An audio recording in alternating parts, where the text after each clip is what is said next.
Melon Masters! Today, we're testing out one of the weirdest myths I've ever heard in Melon Playground, and it came straight from one of you awesome subscribers. So, before we begin, comment below. Do you believe myths like these actually work in the game? Yes or no?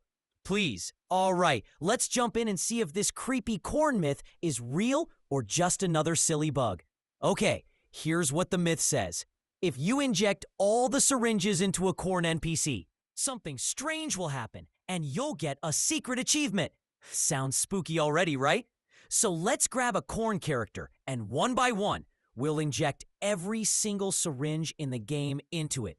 Acid, regeneration, zombie, even the weird ones like fireproof and ultra strength. Alright, they're all injected. Now we wait.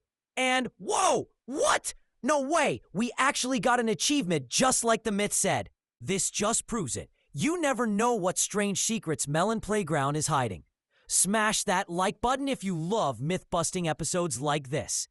And don't forget to subscribe, because I've got even more weird and fun myths to test in the next video. Stay juicy, stay curious, and I'll see you in the next one. Bye-bye, everyone!